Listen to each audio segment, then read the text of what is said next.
Thanks so much to our children's choir and to our We Singers and for all their leaders. You did a great job. I need one of those twirly things, though, so if I make a good point, I can let you know by waving that.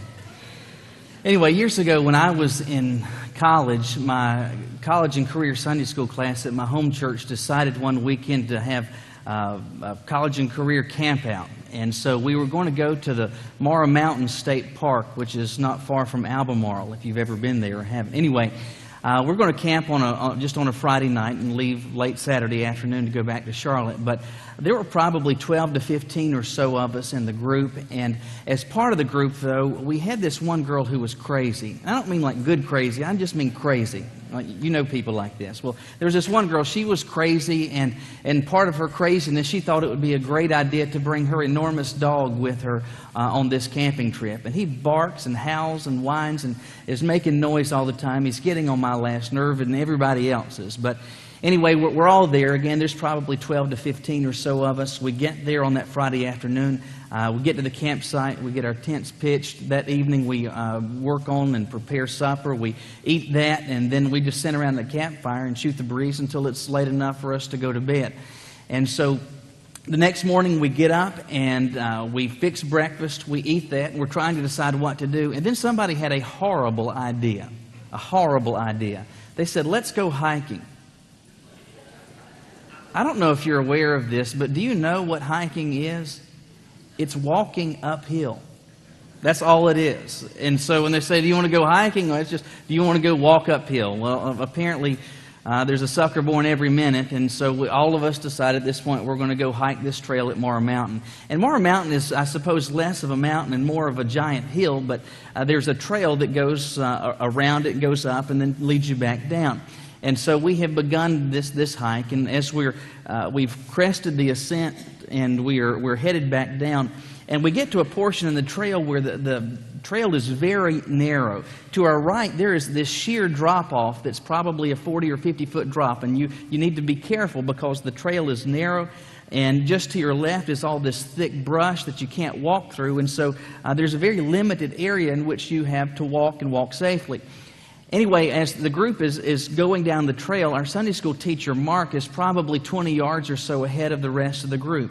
All of a sudden, he turns around and waves his hands and he says, stop. There's a snake with its head just to the side of the trail.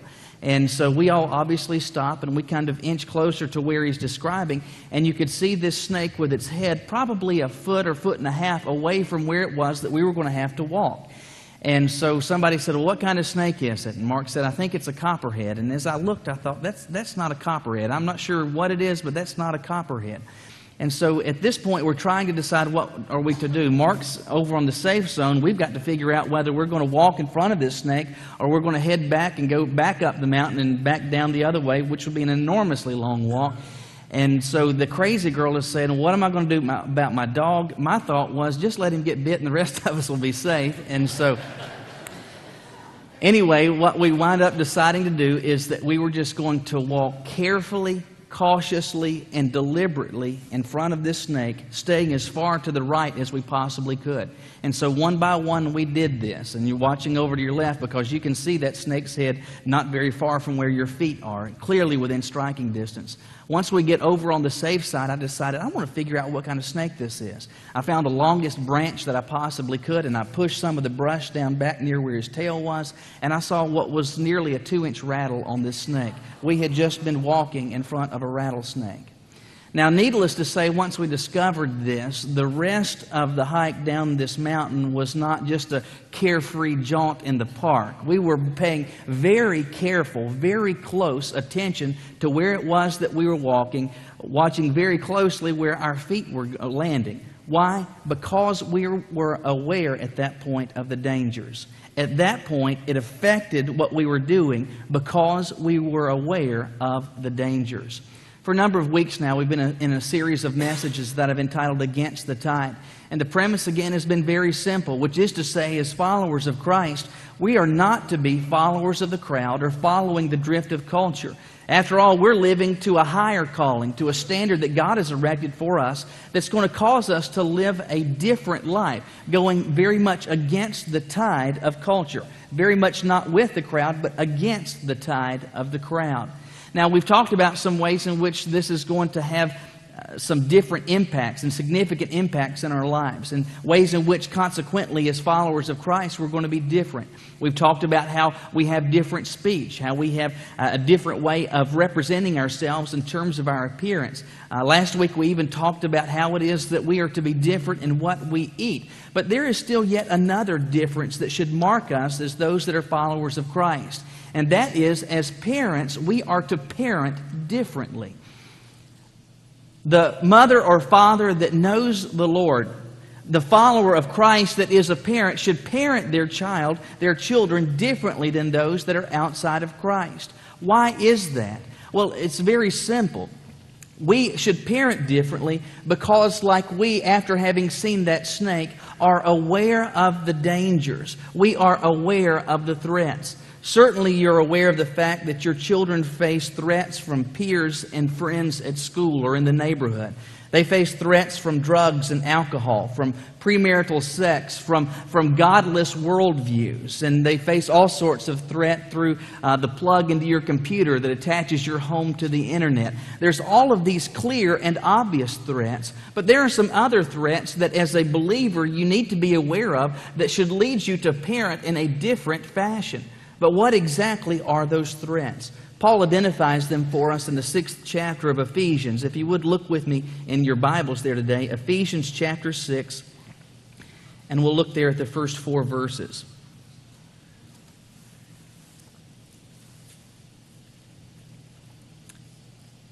Ephesians chapter 6, starting with verse 1.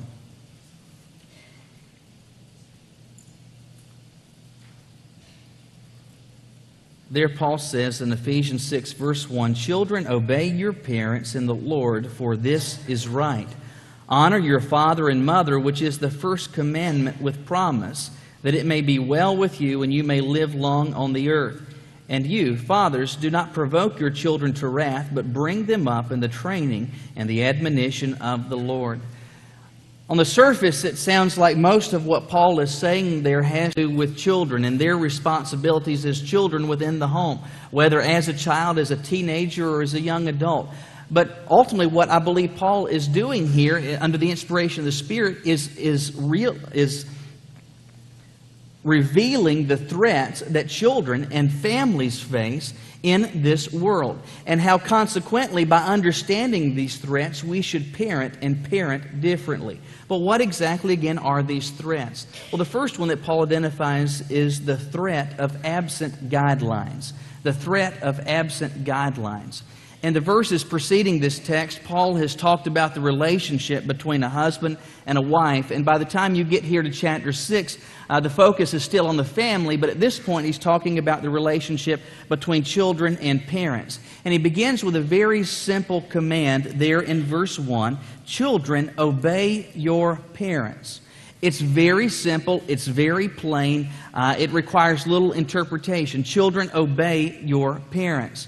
Now, you probably recall as a child asking your parents a question, or as a parent, your children have been directed by you to do something, and they ask a similar question, which is to say, you tell them to do something, and they say, "Why?" And what do you say? "Well, because I said so." Well, here, the Lord, through the Apostle Paul, is saying, children, obey your parents. And he's not saying, obey your parents because they say so. Rather, he says to obey your parents in the Lord because this is right. Not doing so is wrong. Right is always better than wrong. There is a reason that children are to obey their parents. Paul says, God says, the reason for that is because it is right. Very easily we could pass over this passage as an adult or as a parent or as a grandparent and say, at this point, this really has little to do with me because I'm already grown, I'm already outside the house. The only person who tells me what to do now is my boss, my spouse, or my God. But again, I want you to consider what Paul says. He says, children, obey your parents in the Lord because this is right. It's very easy to miss this, but what Paul is saying here rests on a very simple presupposition, which is this.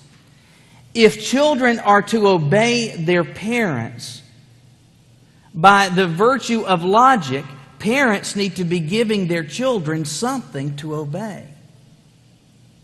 But there is a problem in our society and there is a problem in our culture, which very simply stated is this. There are too many people far interested in conception and not interested in parenting. And they may be a father, they may be a mother, but they are not giving their children anything to obey. As a result, there are problems, systemic problems in our society and culture that you can witness not only at the national level, but even here in the local level. For example, even if you were just to drive, for example, down not Hilltop, but if you go down High Point Road on any Friday or Saturday night, look how many young teenagers are out without any adult supervision that are either getting into trouble or they're looking for trouble. Even among those that profess to be followers of Christ, supposedly Christian teenagers, it is unfortunately a rare act for a professing Christian teenager to walk down the aisle of a church at their wedding and do so with their virginity intact.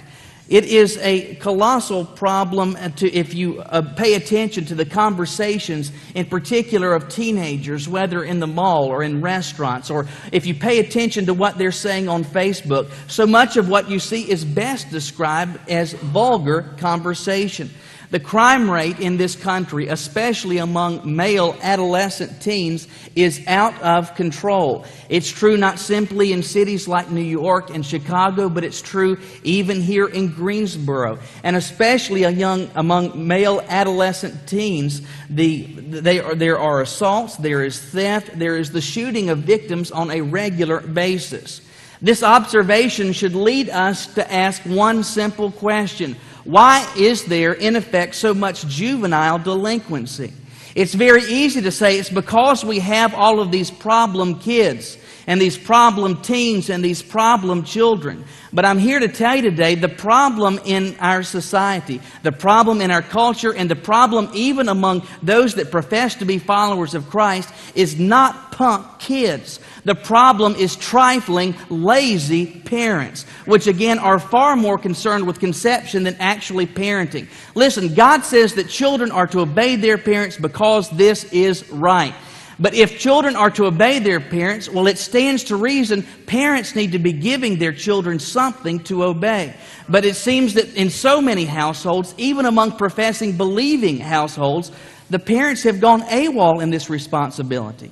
There's far more interest in being the child's friend than in being the child's parent. And consequently, when the children develop and get to their adolescent and teen years, parents are often left confused and frustrated, trying to figure out what exactly they should do because their kids just aren't listening. Well, the reason they're not listening now is because you weren't giving them anything to listen to when they were younger. Children are to obey their parents, but parents are to give their children something to obey. Listen, there is a threat even to the Christian home because so many parents are not paying attention to the threat of absent guidelines. Years ago, my sister was engaged to a guy that thankfully she did not wind up marrying. But he had two children from a previous marriage. And these kids, and the little boy in particular, got on my last nerve. You have known children like this. This is one of them.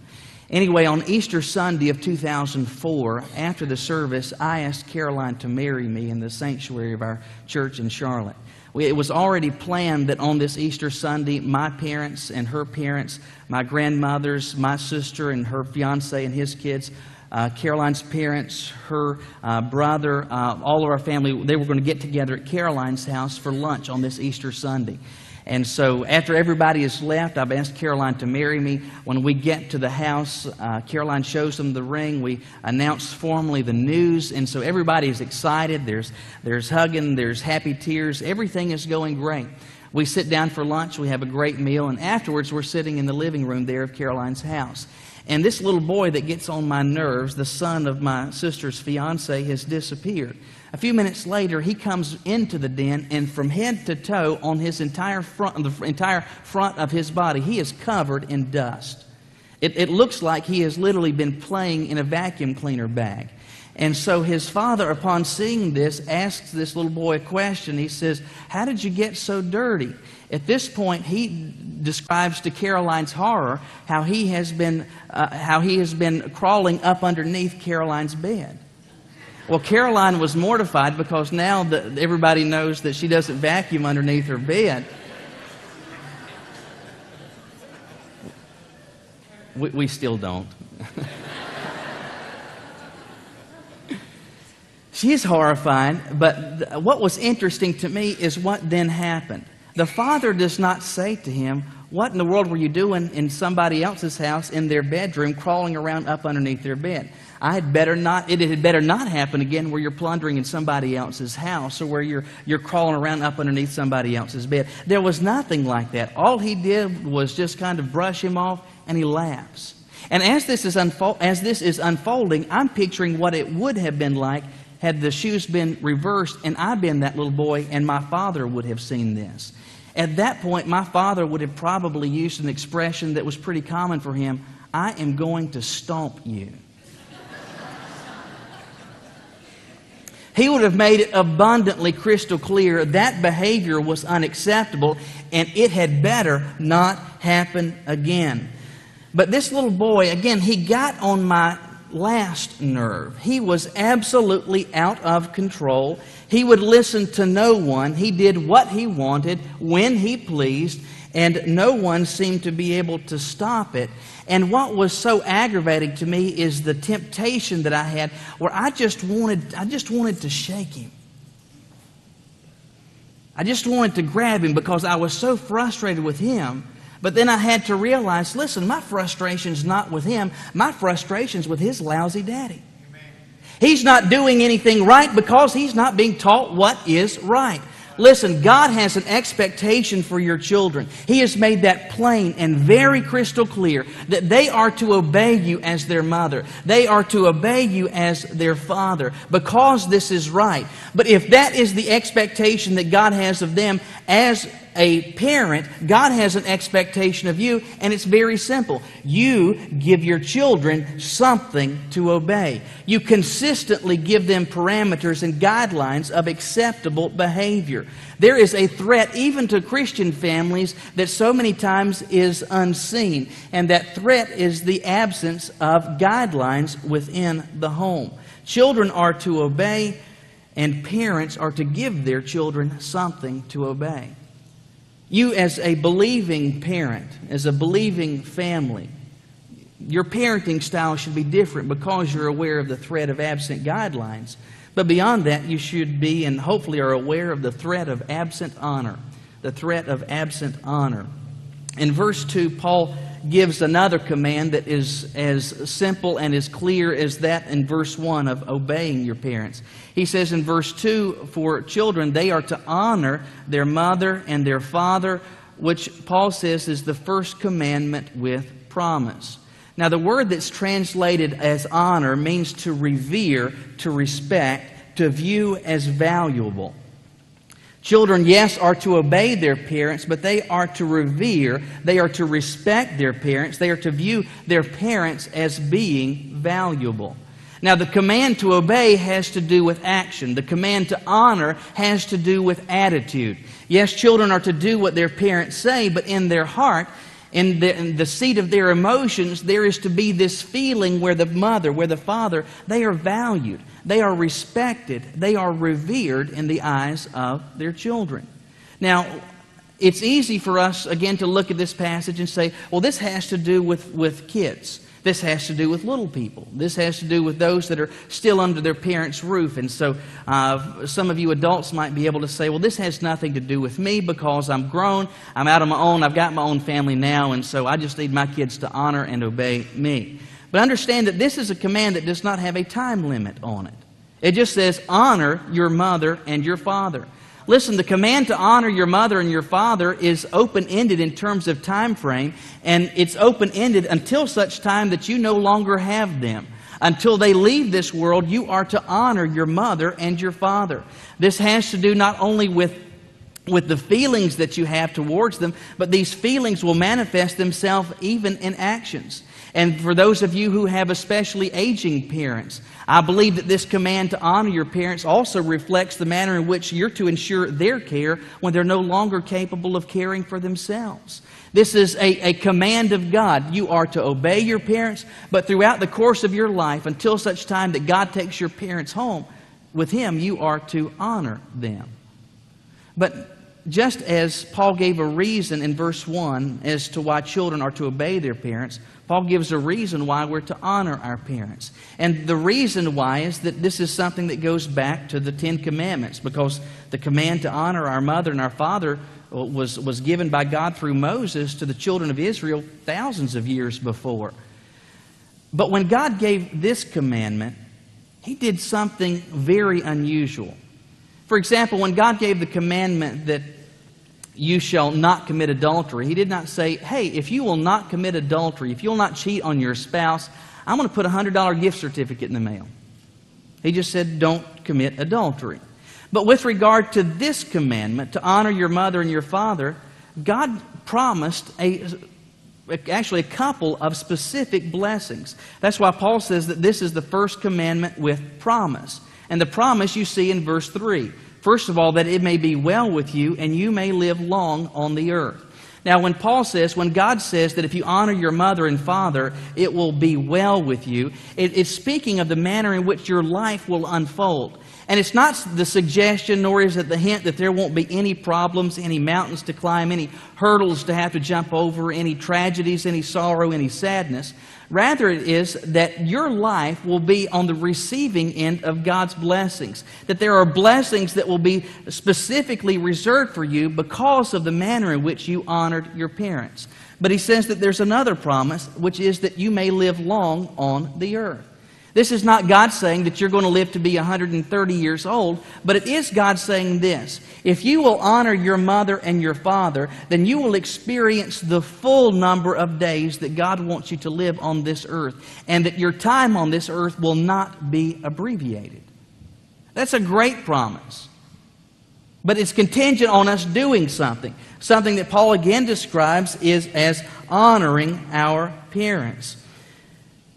Again, this is a command that has no conditions on it. It is not a commandment to honor your parents when they are worthy of honor. It's not a command to honor your parents when they're nice. It's not a command to honor your parents when you receive from them what you want, whether in material blessings or in emotional affection. It is an open-ended command. Honor your parents. But there is a lesson for parents today, I believe, in this. When I was little, like so many of you, I did not like taking any medicine, especially cough syrup, because cough syrup tastes nasty. The aftertaste that it leaves in your mouth, that too is awful. And so many of the pills, if I had to take some medicine when I was little, they seemed so big, and I would just kind of gag, and you just feel them going the entire way down. And so I hated taking medicine. With the exception of one pill, I guess you could call it, that my parents wanted me to take daily, which were Flintstones vitamins. I liked Flintstones vitamins for two reasons. One of which, you didn't have to take it like a pill and get it in your mouth and then get a drink of water and swallow it. You could just chew it. But the other reason I liked them is because they tasted good. They tasted like candy, in essence. And so it was no problem whatsoever for me when my parents said, hey, take your vitamin. It was no problem for me to do this. Why? Because it was given to me in a manner that made it much easier to receive. Now, parents, I want you to understand that God expects and God commands your children to honor you. But understand this, you can make that task You can make that commandment easier on them by being a mother and by being a father that's worthy of honor. Now, them making me take this medicine, they made it easier by what they gave to me. Listen, you can make what your children need to do easier. They are to, and God expects them to. He's commanded them to honor you, but you can make that so much easier by being a mother, by being a father worthy of honor. You should treat your children in ways that demonstrate respect. They should see in you consistency in your dealings with them, equity in your judgments, integrity in your decisions. It may very well be that your family is experiencing the threat of absent honor, but not only because your children are not giving this to you, but because you've made the task far more difficult. Understand, as a follower of Christ, you're not following the crowd. You're not doing stuff like everybody else is. You're living to a higher standard, living up to a higher calling. You've got different guidelines and different standards that God's holding you accountable for. God has told you that as a child, as an adult, you are to honor your parents. But as a parent, you can make that task so much easier by being one that's worthy of honor. There's a threat to even the Christian home from absent guidelines, the threat from absent honor. But then finally, Paul identifies another threat, which is that of absent training, the threat of absent training. Paul specifically addresses fathers in verse 4, where he says, "Fathers, do not provoke your children to wrath, but bring them up in the training and the admonition of the Lord." Now, it's not by accident that Paul is specifically addressing fathers here, because not only from a cultural standpoint, but even from a theological standpoint, it's been established that the father is to be the leader within the household. That's not a derogatory statement, it's just a biblical statement. It's not suggesting that the mother, that the wife is inferior. There's just different roles, and the ultimate role of the father within the home is to function as the leader. Now, that's true within a biblical context, but in the first century it was also true within a secular context. Paul is writing to a group of people in Ephesus that are living under Roman control. Roman law gave the father tremendous power in the family, and literally the powers of life and death. A father could summarily kick a child out of the house, and they would just be left to fend for themselves. A father could sell a child into slavery at will. In fact, when a child was born in a Roman home, the child would, after its birth and after they've gotten this child cleaned up, they're going to present it to the father by laying it at the father's feet. Now, what the father then would do is, by his actions, determine what this child was to experience. If he would pick up the child and hold that baby boy or baby girl, then that child would be raised within the home. If the father got up and walked away, that child could either be killed, that child could be sold as a slave, it could be turned over to grow up to become a prostitute. All of this was within the power of the father. And so Paul says specifically to fathers, but really there's application here for moms and dads here. Do not provoke, or some translations say do not exasperate your child. Do not provoke them to anger. On the surface, it sounds like Paul is saying, listen, don't do anything that's going to make your child mad. Don't ruffle their feathers. Don't do things and operate in such a way that they get mad at you. Well, that doesn't make sense, does it? Isn't that kind of the job of a parent, to make your kid mad? It's one of the blessings of parenting, isn't it? So why is Paul saying do not provoke your children to wrath? Well, I don't believe whatsoever that Paul is saying that you should not parent in such a way, or that you should parent in such a way that your child never gets angry with you. The wrath that I believe he's talking about is not their wrath towards you or your anger towards them. It's talking about the wrath of God, because the verse, as it unfolds, it says, bring them up in the training and the admonition of the Lord. It's God's wrath that is the concern. And I believe what Paul is trying to say is, listen, you had better parent your child in such a way that they do not find themselves on the receiving end, the business end of God's wrath. Parents, I want you to understand, though, that it is, and I understand this, it's not completely up to you, not entirely up to you, but you nevertheless have the greatest impact on the relationship that your son, that your daughter, that your sons or your daughters will have or not have with God. It is ultimately up to them the decision that they make for or against Christ. I understand that it's ultimately their decision. But I also understand that you have the greatest opportunity to influence and impact that decision. You're the one that has the greatest opportunity to lead them to Christ, to train them in godly values and disciplines. But too many professing Christian parents neglect this great responsibility. I've had parents tell me before, well, you know, they're teenagers now, and I just can't make them go to church. Really? Do they wake up every morning and go to school because it's the best place to be? No, they go to school because you say you're going to school.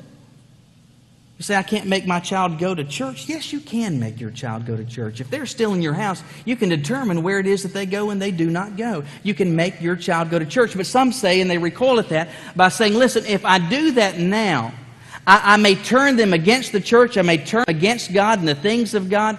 Well, listen, if you're having trouble right now, do you not recognize that your child is already rebelling against God? So you're going to make it easier for them to do that? I mean, tell me what sense that makes. Listen to me, if you do not train them, if you do not lead them to the Lord, if you do not lead them in the Lord, if you do not train them in Christian beliefs and godly behavior and Christ-like discipline, who in the world do you think will do it? I mean, who exactly is the stranger walking down Hilltop Road, are they going to do it? Listen, it is your responsibility. It's not the school system's responsibility. It's not the teacher. It's not the worker in their daycare. It's not their responsibility to train and to discipline and to instill Christian values and a godly influence in their life. It is your responsibility. If you want to see your little boy or your little girl grow up to be one that knows God, walks with God, and serves God, it will not happen by chance. It will happen because you teach them, you train them, you correct them, you guide them, you influence them. And if you're not willing to train them in the things of God, if you're not willing to train them, listen, there are plenty of other people that are willing to train your child. And they will train your child in a worldview that takes God out of the equation. They will train your child in such a way to say that whatever you want to do, that's okay. They'll train your child in such a way to say that anything that you want to ingest, that's okay. They'll train your child in such a way to say that anything that you want to watch on the internet, that's fine. They'll train your child in such a way to say that in terms of moral standards, it doesn't make any difference who you sleep with, what you sleep with, or when you sleep with. It's okay. If you are not willing to train your child, there are a stack of folks that are just itching for the opportunity. And this is a colossal threat, the threat of absent training, godly training, Christian training within the home. Paul says, again, don't provoke your children to wrath. Don't lead them to become the objects of the wrath of God. Rather, again, he says, bring them up. The word or the phrase that's translated as bring them up literally means to nourish. Nourish tenderly and with great care. Nourish your children with what? Training and the admonition of the Lord. Instilling biblical values and training them in the admonition and the respect of God. Training, though, is an interesting word, and it's not by happenstance or accident that Paul uses that word, I believe, in this passage. Because training conveys far more the idea of process than individual act. Let me see if I can illustrate this for you. Our boys have bikes that have training wheels on them. You with your kids, as you were teaching to ride a bike, you might have used those, or maybe on your bike now you still have some training wheels. But you understand how training wheels work, that on the back tire of a bike, on either side there is a bracket that has a wheel attached to it. And so on the back there's the main big tire and these two small wheels attached to the bike by a bracket. It's interesting, though, that training wheels are not supposed to touch the ground all the time. They're supposed to be raised up a little bit. And if a child is on them, they actually wobble a bit back and forth. But training wheels are pretty interesting because, again, they're not touching the ground all the time. In fact, they only touch the ground when a child veers too far to the left or veers too far to the right. And you put them on a bike and you give your child an opportunity to ride the bike with them. And the goal is that through time, they get to the point where those training wheels are never touching the ground because they're learning proper balance and how to go straight themselves. At that point, the training wheels come off. Now, Is this how it works with training wheels? That you go get a bike and you put training wheels on it and you say, all right, I'm going to give you till 3 o'clock this afternoon, and you can putt around on this, and at 3 o'clock the wheels come off and we're going to see what happens. Is that how it works? No, it's not an individual act. It's not that you get one ride with this and you figure it out. It's something that lasts for days, weeks, for months on end. It's a process. Training a child to ride a bike is a process. Training a child in the admonition of the Lord is a process.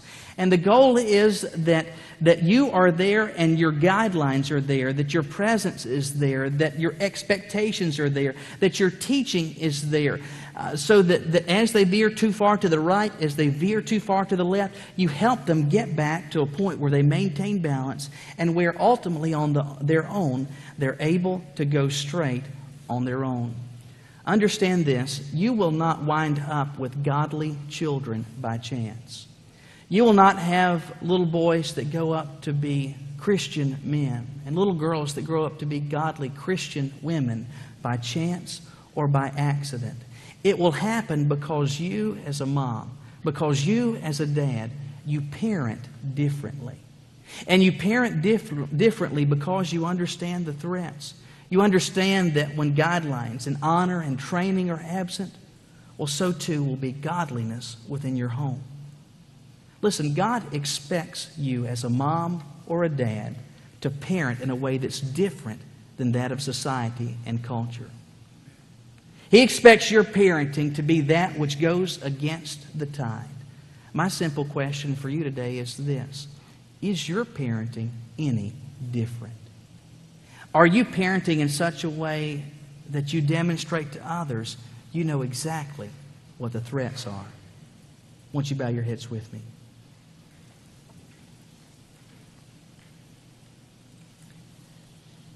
The easiest thing in the world, in every aspect of life, is just to do and to operate just like everybody else.